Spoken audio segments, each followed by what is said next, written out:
During the recent conflict in Afghanistan, there were many ferocious encounters between the British Army and the Taliban. But there was one in which the British came closer to disaster than any other. It happened in a remote desert town called Musa Qala. We were, at the tactical level, totally alone. What we were striving for was to get through it and be here tomorrow. For more than 50 days, a band of brothers called Easy Company was trapped in a small compound, locked in a brutal fight to the death with the Taliban. I'd never encountered fighting like that. It was very intense, and it was 360 degrees as well. It wasn't just from one direction. They were attacking from all sides, all the time. And I haven't really spoken about it for 10 years either.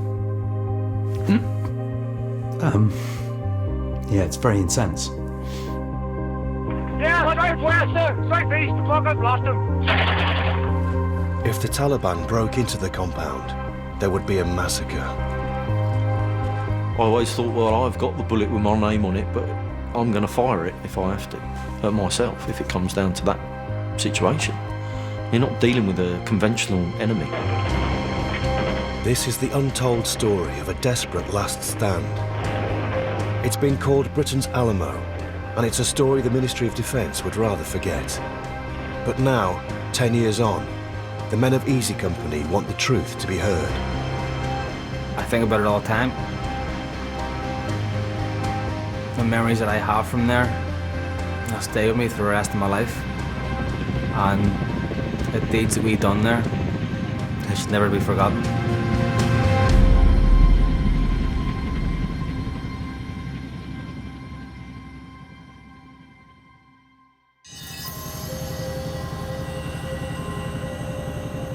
In the spring of 2006, 3,500 British troops flew to Helmand province in southern Afghanistan, part of a NATO operation to help bring stability to the region. It was supposed to be a peaceful mission. But Helmand was a lawless place, dominated by the heroin trade, and the British arrival antagonized everyone. From the tribal warlords and drugs gangs who ran the opium business, to the poor farmers who depended on the poppy fields for their livelihood. Most of all, it would provoke the fury of the Taliban. They had been driven from power after the Allied invasion of Afghanistan in 2001. Now they were back, and they were determined to defeat the British. In the firing line would be the men of Easy Company. What they did was extraordinary. However, today the war in Afghanistan has become a political embarrassment, and the Ministry of Defence has prevented any veterans of the battle who are still serving from speaking to us. But that didn't stop us from talking to ex-soldiers who fought with Easy Company. And some, like machine gunner Paul Johnston, filmed it on their own cameras. I shot this bit here, so this was actually me on the camera here. I think anybody who had a camera then was, as much as they could, like they were filming, you know, or taking the pictures. Together with testimony from ex-soldiers like Paul, the footage and photographs the men took have helped us build up a picture of what happened to Easy Company. And it's a shocking story. It begins in the weeks after the British arrived, when insurgents started attacking Afghan government compounds at remote towns in northern Helmand. British troops were sent to defend these so-called district centres. But with only 800 fighting men in the entire region and limited resources to support them, it was a risky strategy. They were soon under siege in these isolated outposts, and none was more isolated than the place where Easy Company would eventually come together.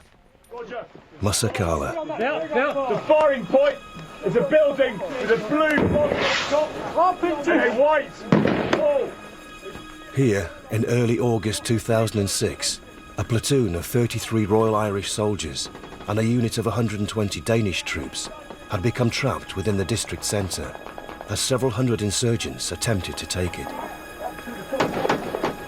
Among those inside the compound was 18-year-old Philip Gillespie. This was his first tour of duty. Every day you'd get shot at. The politics of it, I didn't understand. I didn't know. All I knew was we were there in a compound with very, very little support, and we were under serious fire every day. The good news was that the Danes were heavily armed.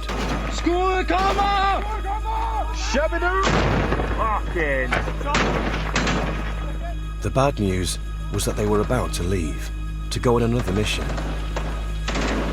Someone would have to go in to replace them. Major Adam Jowett of 3 Para was given 2 days to get a team together at the British HQ at Camp Bastion. My initial thoughts were that we just didn't, at that point, have the blokes available. So my key constraint was find the people, get them in Bastion, ready to move and to be launched into Musa Qala. After pulling men in from other operations, Adam got his team together, and by the 22nd of August, they were ready to go. These 55 soldiers took the name Easy Company. Just tell me your full name and how you spell it. Jared Cleary, it's Jared Cleary. And what's your rank? Private. And what's your role in the regiment here? I'm a sniper. Some, like Jared Cleary, were proud Paras. You felt like you was the top team, you know? Almost felt invincible to anything, you know? You felt everything you did was you were the best at. Also with the Paras was Troop Staff Sergeant Ian Wernham, a veteran with 20 years' experience. I think because of being in that position of authority, you have to show that. You have to show no fear. I'm not saying I'm fearless, but being in a position where you have subordinates below you, you can't show fear. Others were from another platoon of the Royal Irish. Machine gunner Paul Johnston had never fired his gun in battle before. It was a tense-like situation, so it was. But with more excitement as well. I was excited now, so it was maybe my chance to get some trigger time. Paul wasn't the only one new to the front line. Despite nearly 2 decades in the Paras, intelligence officer Freddie Cruyer had never seen real action. I felt that I wanted something out of my career in the army that I could look back on. You just got to be careful what you wish for. They waited until the early hours to set off, to avoid being shot down by the Taliban. And we all sat on our Bergens looking out the back of the Chinook, and I can remember Bastion disappearing into the night, just watching the lights disappear, and I do remember thinking, I wonder if I'll ever see that place again, and I wonder how long it's going to be. We wanted to get stuck in. The little we knew of the history of Musa Qala beforehand was that it was going to be tough. We're pretty much going to be on our own, and we wanted to be part of it. But no one had any idea just how tough it would be. Unfortunately, people died, and that's unfortunate in war, that people died.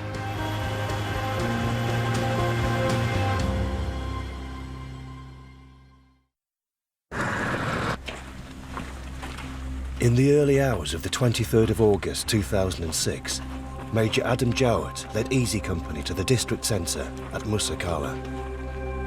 They carried as much food and ammunition as they could, because they knew it would be too dangerous for helicopters to resupply them or airlift them to safety. For now, there'd be no way out. Inside the compound, they joined up with a platoon of Royal Irish already there. Now numbering 88 men, Easy Company would defend the compound against the Taliban. I worked in compounds in the Middle East, in Africa, and with the UN, and I have a concept of what a compound is. Good walls, security. There was very little of that in Musa Qala. It was not a defensive position in any way, any shape or form. One man who knows the geography of Musa Qala better than anyone is intelligence officer Freddie Kruger. He took photographs there as part of his job. So what we've got here is an aerial photograph of the whole compound that was in Musa Qala, which is depicted by this yellow line which runs all the way outside our perimeter. And looking around there, there's lots of buildings in very close proximity to the boundary. And as the locals had fled the town, those buildings gave excellent cover to the Taliban. This is quite a good couple of photographs. It shows you the position from one of the sentries, and it shows you the sort of landscape outside of the compound. You can see there's all these little buildings, low-level buildings, doorways, alleyways, and actually once someone's behind that, you can't see them. They can sneak up on you, they can open fire from any of these points. This one shows you the mosque area, which was actually a bit of a vulnerable area because it was quite wooded. You wouldn't be able to see them sneaking up, and the wall, the perimeter wall around there, was actually quite low. It was maybe 6-8 foot in places. Wouldn't have been too hard for them to get over there into the compound. This picture's quite good. It shows you the distances that we were engaging the enemy from. They could come sneaking up behind, back of the buildings, up onto this high point here, which overlooked into the compound. Just pop up and fire an RPG. Again, the distance is 50 metres. As if they weren't vulnerable enough, the day after Freddie and the others arrived, the Danish left, taking with them all their equipment. And whereas the Danes had over 40 armoured vehicles, 8 heavy machine guns, and a 12-strong medical team with armoured ambulances, Easy Company had just 2 heavy machine guns, 1 doctor, 2 medics, and a quad bike. Machine gunner Paul Johnston watched the Danes go. And I thought, poof, these guys were struggling with all that. How are we going to get on? Less men, less firepower, no vehicles, nothing. Paul wasn't the only one to watch the Danish leave. The Taliban were watching too. Hundreds were out in the desert waiting to resume their attacks. And as they hadn't seen Easy Company arrive, they thought the district centre was now theirs for the taking. Ian Wernham and his team of Afghan translators were listening in to Taliban radio communications. They're talking about drinking tea in the headquarters. That's what they were saying. By sunrise, we will be drinking tea in the district headquarters, which means they're going to be in the district headquarters and they will kill anyone in their way. At 7:15 p.m. on the 24th of August, the message reached Paul Johnston, who was on duty in this observation post, or Sanger. This was his view. And from here, he spotted 4 insurgents coming towards him. I reckon the distance was maybe 200 metres right at the bottom of the street, so it was a bit of a dip. And all I seen was the tops of the heads as we were walking up the dip. This was way beyond like what I'd done before. Like, I'd never fired my weapon and I'd anybody before. Heart was racing. So I don't even think I was looking at them. I threw the sight stick properly. So it was like, 'cause I was that nervous. I might have been shaking a wee bit, which is the excuse I use for missing them. But I had the chance to get all 4 and I never took it.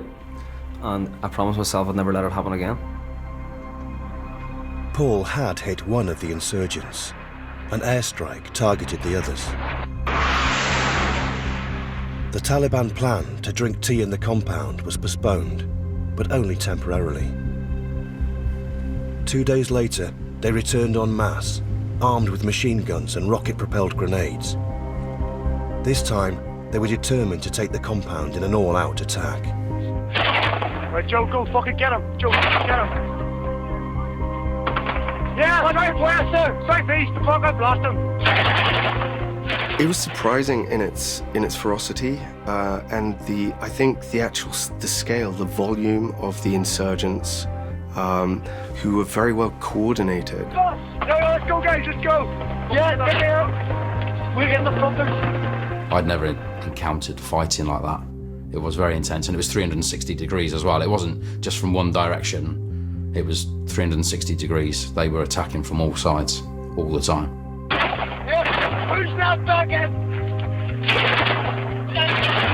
And you're returning fire, but you're still quite aware of just beyond those walls, it's like a massive rabbit warren. And for every one that you're knocking down, you're thinking, well, how many more are going to keep coming up? How many more are out there? There was no quarter being shown. So we were ruthless in the fighting, because we had to be. Likewise, the Taliban, the insurgents, they were fighting ruthlessly. Firing out at the enemy, that's your focus at the time. Kill or be killed. Within half an hour, some were at the walls of the compound. They got close enough to throw grenades over the walls, and for our guys to throw grenades back, you know. So it's grenade throwing distance is pretty close, a bit too close for comfort, really. Without being dramatic about it, we were playing for keeps. It would have been very easy to lose the entire compound with us in it. You wouldn't have expected to live more than a day or two if you were taken prisoner. Survival would depend on the skill of the mortar team, led by Danny Groves. This was their best defence. You know, they can hide behind walls from a rifle or a 50 cal or something like that, but you can't really hide from something that goes up and down. The team normally fired at distant targets, but now Danny was told he had to aim for insurgents just over the walls, while avoiding his colleagues fighting from the sangars nearby. I don't think there's many people that have engaged targets that close in the history of the British Army. I was looking at the lads, and the mortar barrels were literally like that. Normally you'd be firing sort of that angle to go over any sort of distance, but our barrels were like that. And I can remember thinking to myself, you know, this is make or break. This is lucky for us. They landed exactly where we wanted them to, and all the firing ceased from the Taliban. Easy Company had made it through their first test with no casualties. And as the Taliban retreated, confidence was high.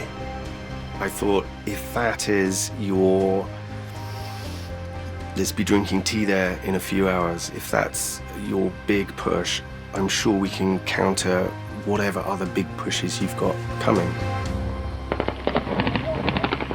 But the battle for Musa Qala was just beginning. By 4 a.m. the following morning, the Taliban were back in a second massive attack. Ian Wernham and a handful of others were on the roof of the company HQ building. I was firing into the market square, and then all of a sudden I heard man down. I didn't look round because I was too interested in firing in front of me, and carried on firing. I didn't see John get shot. We just carried on firing. 22-year-old Lance Corporal John Hetherington was a signaller who'd come to Musa Qala with the Paras. He was right next to me. We were on the roof. Our fighting positions were tangential to each other. And so I heard the cry for medic, and of course you go to the cry for medic. It is irresistible not to. Somehow, a Taliban bullet had entered the narrow gap between John's body and his armour. He died instantly. You have that initial burst of why John? Why did he die? You know, and then obviously it then transpired. Unfortunately, he moved at the wrong time. I'd already lost 2 lads earlier that year, in July. So yeah, it's quite hard as a troop staff sergeant to then have lost 3 people. Yeah.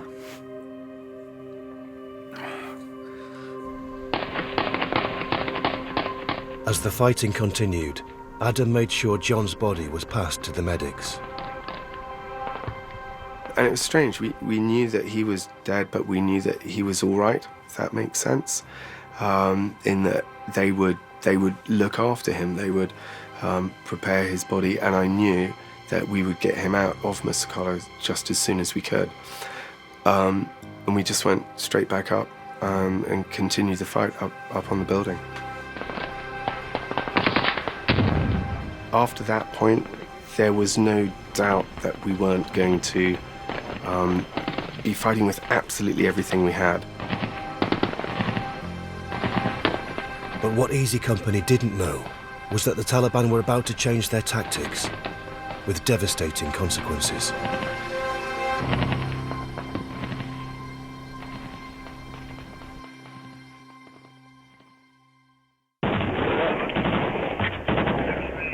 By the 28th of August 2006, the men of Easy Company had been pinned down by the Taliban at Musa Qala for 5 days, and one British soldier was already dead. Caught on camera was machine gunner Paul Johnston. Every time you went in one of them sangers, it was highly likely you were going to get hit. Highly likely you had a chance of getting injured. And highly likely you could die. Time and again, several hundred insurgents attacked with guns and rocket-propelled grenades as they tried to break into the compound. It was ferocious fighting. It was death, you know, round every turn. I know that sounds dramatic, but it is dramatic. You know, you could have died at any moment in Musa Qala.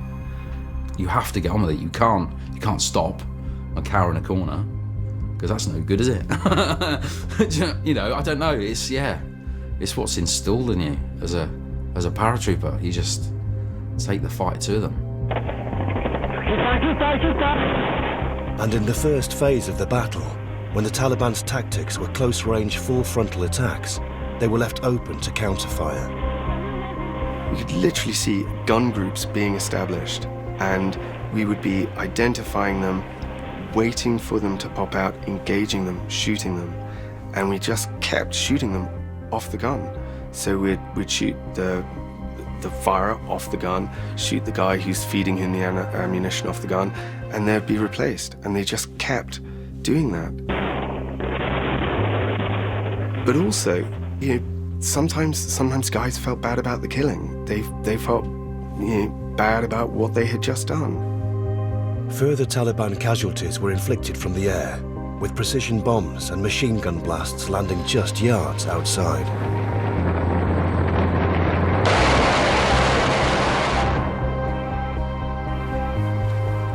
Having failed to take the compound after almost a week of fighting, the Taliban changed their tactics. Intelligence officer Freddie Kruger kept a log of all their attacks. We can see that earlier on, when we first got to Musa Qala, they tended to favour close-up, small arms attacks, firing RPGs, rocket-propelled grenades, machine gun fire. But as we progress on, you know, it's a big change, and they're starting to use a lot more mortars because it's safer for them. For example, 30th of August, here we've got one at 4 o'clock, 4 mortars were fired into the compound. We have another contact at 10 o'clock, multiple explosions in the compound. Sometimes you couldn't be positive that it was mortars or rockets. Again, 9:40, 2 mortars into the compound, and this just went on and on and on, day in, day out. While the Taliban had fired their machine guns and RPGs from close range, mortars and rockets could be fired from distance, to devastating effect. When you're getting shot at, you can get down and behind cover. Or you can move and you can shoot back, and if you're shooting at them, then they're probably not going to be shooting at you because they're going to be down. So it's you against them. With mortar fire, it's guy that's 2 miles away, putting a bomb down a tube, firing it at you. You can't see this guy. You can't hear that going off. You're just walking along, and next minute you hear the whistle of it coming down on you, and that whistle will get you every time. It's hard to fight a mortar barrel with a machine gun. The bombs were already in the air, just waiting for it to land. Where they're going to land. And they came every day. During attacks, the men took cover inside. All that is except for Easy Company's 2 snipers, who stayed on the exposed rooftops trying to find and shoot the Taliban mortar teams. We were the vulnerable ones. We went out putting ourselves on the line, but it was for good reason. But we would have a sort of little ritual. Just look at each other, understanding nod, you ready? Yeah, ready. It's one of those, you know, it's could be the last time we go out and do this. I remember scanning the ground, trying to spot, you know, where the mortars were being fired from, or you know, spot something, and not seeing anything, and knowing it, they're out there. It was my job to, you know, I could eliminate this, and it just never spotted them. On the 1st of September, Fijian Ranger Anair Draver and his colleague Lance Corporal Paul Muirhead were filmed as they headed for observation duty on top of a building the men called the Alamo. While they were there, it took a direct hit from a mortar.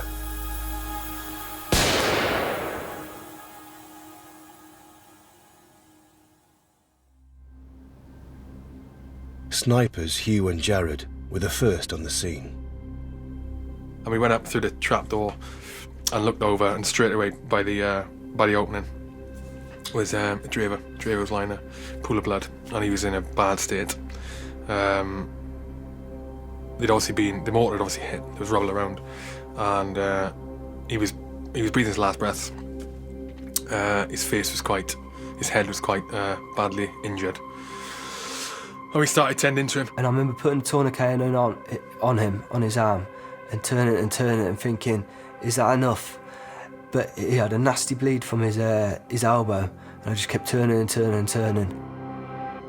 As they did what they could for Anair Draver, Hugh spotted something else. And in the pile of rubble was another guy. Jesus Christ. Over there, started pulling the rubble away, and it was Muirhead, Lance Corporal Muirhead. He was sat up in the Sangha still, and the roof, it must have took a direct hit on top of the Sangha, and it all collapsed. So, you know, he was like buried in it. He looked all right. He was unconscious. He was covered in a pile of rubble. In terms of visible injuries, you couldn't really see anything, which doesn't indicate he's all right, of course. But you think he looked fine compared to what Draver looked like. And we got them off the roof.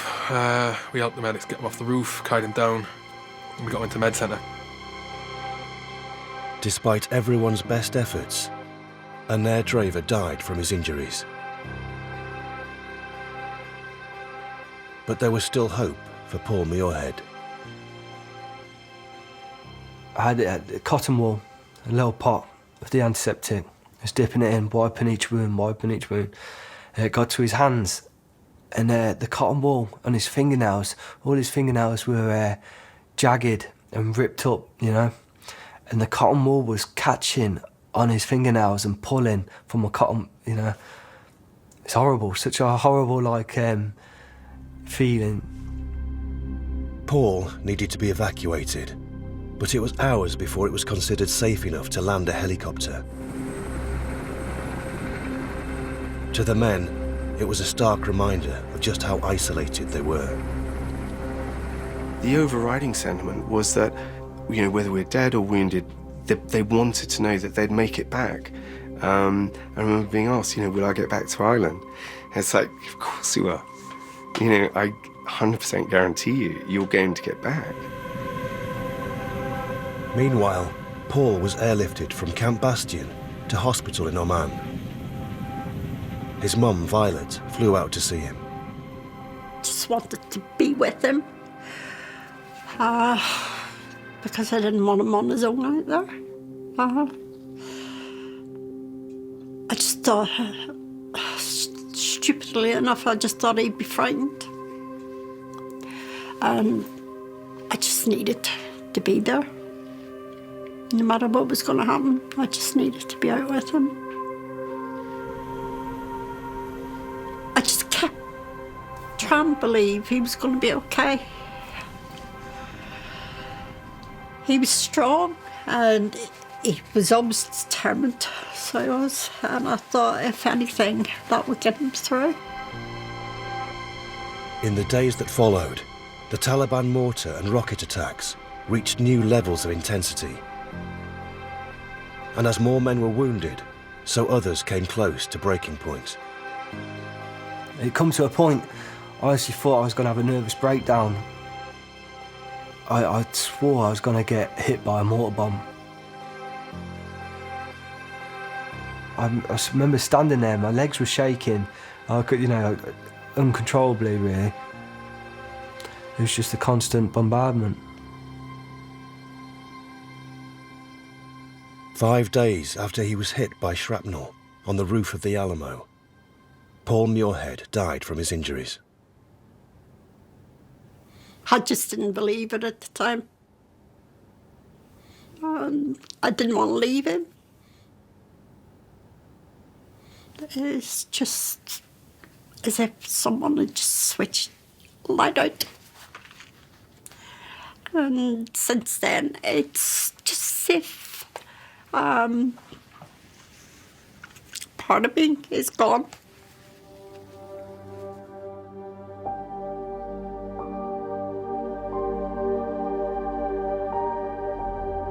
I wasn't surprised by any of the range of emotions that we went through, from just absolute anger and rage, disappointment, and loss, because, we were losing people. Paul had been one of Philip Gillespie's best friends. I don't know how I dealt with it. Put it to the back of your mind, pretend it doesn't exist. It's the only way you can deal with it. If you thought about it all the time, then you wouldn't be able to do nothing. You wouldn't be able to do your job. Back in the compound, the men of Easy Company were running dangerously low on supplies. Food was a real concern. The actual days of supply of food was right down, but I think more men, more ammunition were what we really wanted at that point. Most worrying was the lack of mortar bombs, because these had done most to keep the Taliban at bay. I mean, we fired 800 bombs while we were there. We were firing that much that we just couldn't keep up. Then, on the 11th of September, intelligence picked up some disturbing information. Around 6 o'clock in the morning, we got some indication that there were new fighters coming into Musa Qala. A bit later on in the day, around about 8:30, we had a figure of about 300 fighters. You add that to, we suspect, probably 200 fighters are already there. We're talking 500 enemy fighters, half of which are completely fresh, and they're being re-equipped with 300 mortar bombs. As the Taliban massed in the desert, it looked as if this would be their final push to take the compound. If they broke in, it would be hand-to-hand fighting, and with the numbers involved, some didn't fancy their chances. They don't have any mercy, do they? We are the infidels. So, yeah, it's well publicised what they do to people, and, what they do to their own people, let alone what they do to a British soldier. God forbid.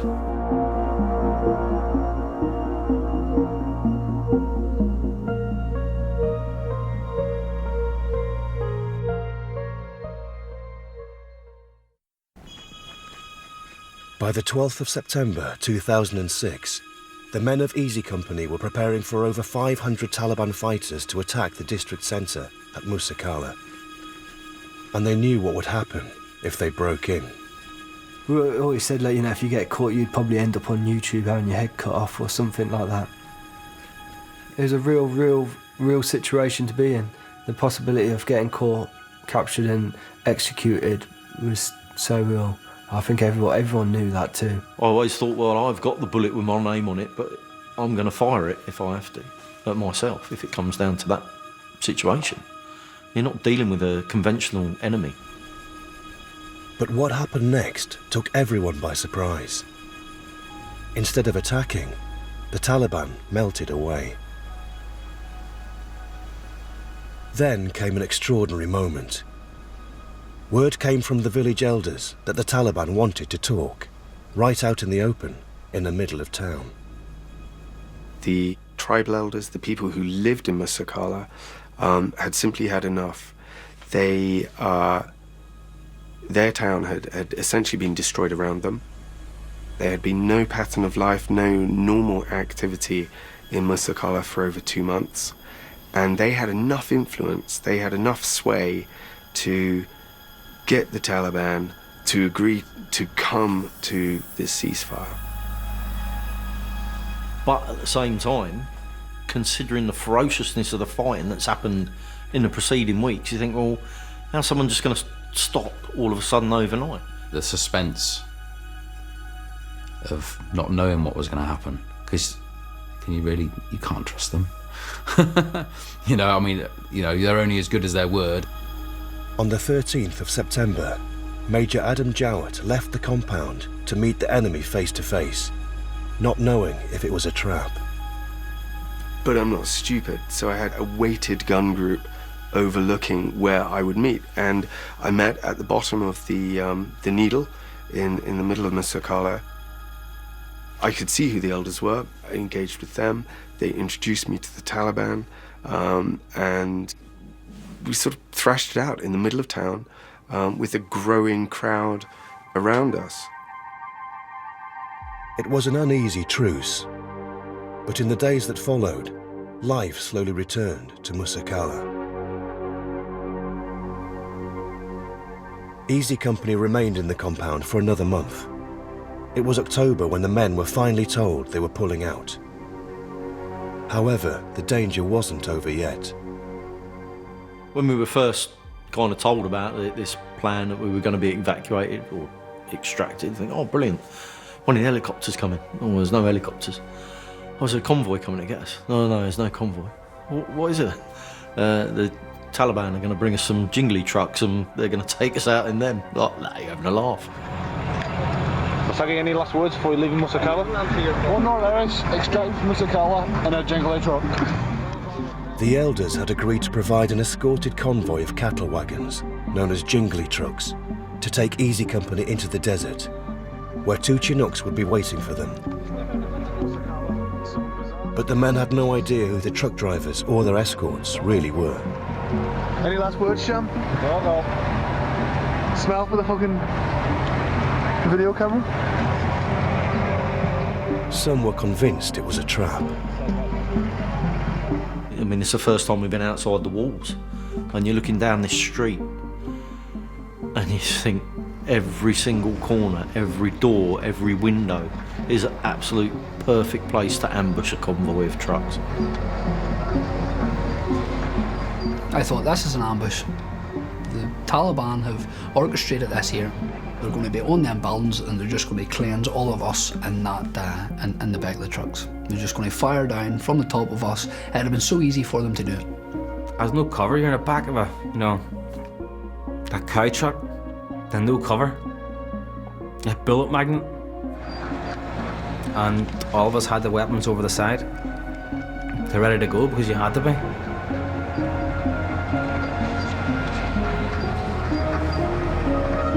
Once outside the town, Easy Company faced an 8-hour drive through the open desert.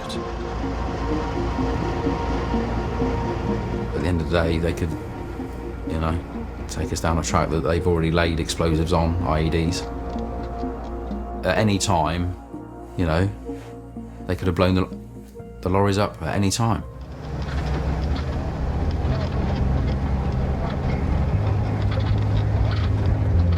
Finally, 56 days after their arrival at Musa Qala, Easy Company approached the extraction point. We got so far into the desert, an Apache gunship come flying past and did like a low-level fly past.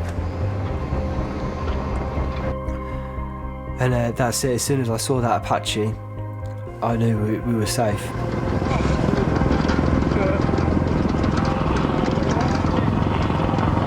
When the Apaches turned up and they're flying alongside us, then you're starting to think, yeah, we're going to get out of here. Until finally you see them Chinooks lined up, the thing you've been waiting to see for so long. And it was just incredible.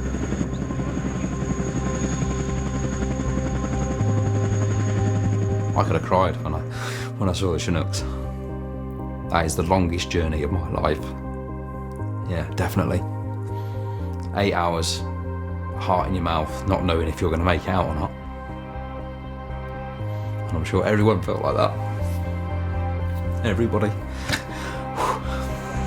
Adam Jowett's negotiations with the elders and the Taliban had paid off, and he delivered his men to their destination.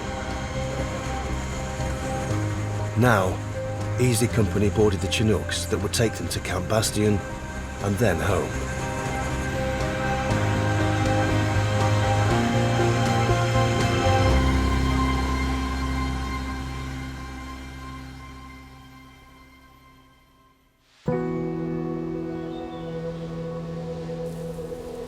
Coming home affected the men of Easy Company in different ways. Ian Wernham was met at the airport by his parents. I didn't say anything. I just sat in the back of the car and looked at the green fields.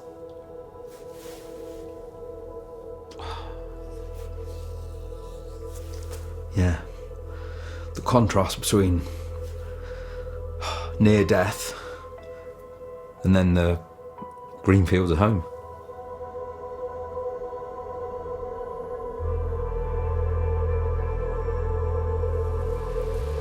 After almost suffering a nervous breakdown at Musa Qala, sniper Jared Cleary left the army. Today, he spends most of his time on his houseboat with his dog, Skip. I think that's what I needed to get away and a bit of peace and quiet. The stuff that went on, the fighting that went on, I think the way I've dealt with it is I've just locked it away. I used to be big into shooting, hunting. Now I don't do any shooting anymore, can't do any shooting. I don't want to see anything really get killed.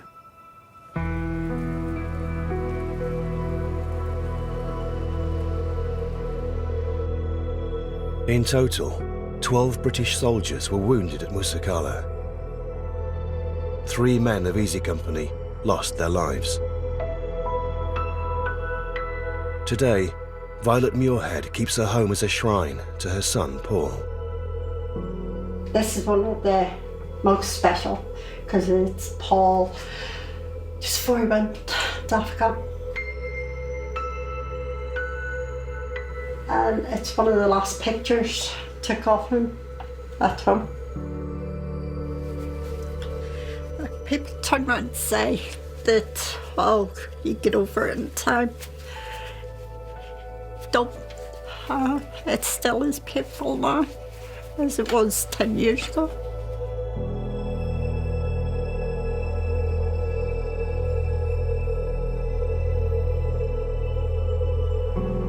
Since 2006, Musa Qala has been at the centre of intense fighting. In February 2016, the Taliban recaptured the town from Afghan forces. Its loss is symbolic of the failure of the British government's policy in Afghanistan, which a 2011 parliamentary report found was not fully thought through, and which has cost the lives of over 450 British soldiers. Whether the war in Afghanistan should have been fought is open to question. But the heroes of Easy Company came through it with great valour. It's a story of extraordinary courage that everyone should know. I'm immensely proud of what we did collectively.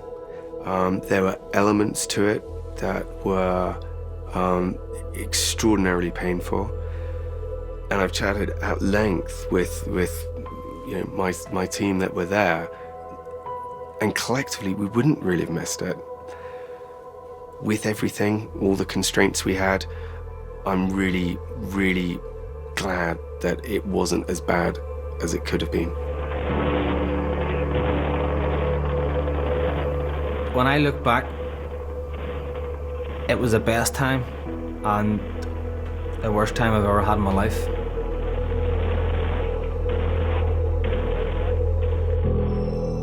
The memories that I have from there will stay with me for the rest of my life. The friends that I have from there will always be my friends for the rest of my life. And the deeds that we've done there, they should never be forgotten.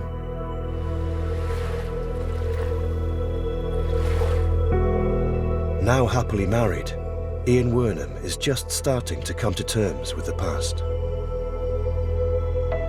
It's good to have this opportunity. It'll probably get a lot of my demons talking about it again, because, you know, never really spoke about it. How close we all were to death. And now, 10 years later, thinking about how I did feel. Relief probably doesn't cover half of it. It's just a massive weight taken off your shoulders to be home and safe.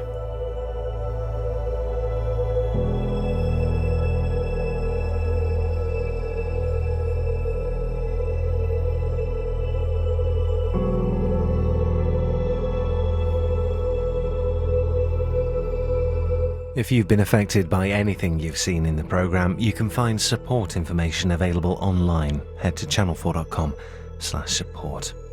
A fashion faux pas next tonight, wearing pink trousers to a first date. Wonder how that'll play out.